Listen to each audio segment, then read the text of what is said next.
որ հիմնական թեման, չգիտեմ, նոր ինֆորմացիա կա, ես հրթիռներ փոխադարձ այս կողմից, այն կողմից, երկու նախադասությամբ ինչ սպասենք Իրանում, հետևենք երևի զարգացումների։ Մեկ-երկու օրը իմ համար գոնե գնահատման համար ցուցիչ կլինի։ Եթե Իրանը թիրախավորեց ամերիկյան բազաների զինանոցներին, այսինքն զինանոցները հրթիռները իրանք թանկ հաճույք են։ Գետնի վրա հետևակը որ կռվում է 10-ից 20 անգամ ավելի էժան է եւ հաճախ որոշիչ է, քան հրթիռները։ Եթե պահոսները ոչնչացվեցին հրթիռային ամերիկյան բազաների 1,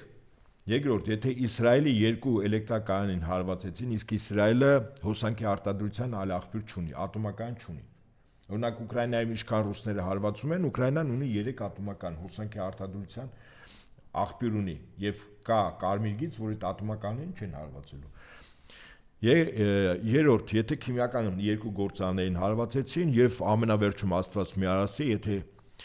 անապատում Իսրայելի գտնվող միջուկային ռեակտորին եւ միջուկային զինանոցի պահոցներին հարվածեցին, Իսրայել պետությունը ընդհանրապես գոյություն չունենալու։ Թեման խաչը կարող է քաշել, թեման փակվել։ Ինչ կարող է անել Միացյալ Նահանգները Իսրայելի հետ։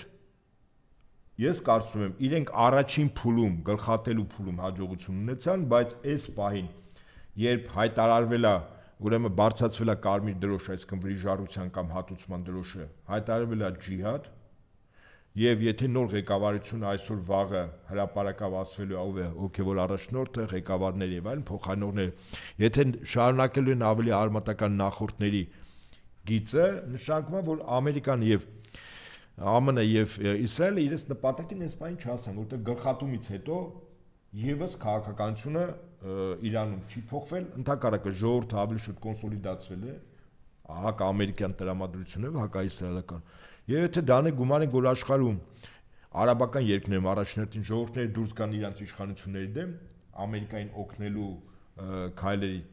խոչընդոտ, ապա կարծում եմ, որ երկրի մուրակում կարող է սկզբունքորեն շատ բան փոխվել։ 1, 2, 3 օր սպասենք մենք, տեսնենք ինչ է կատարվում։ Շնորհակալություն։ Մնացեք մեզ հետ, քիչ անց ուղիղ եթերում կլինի Նաիրա Զոհրաբյանը։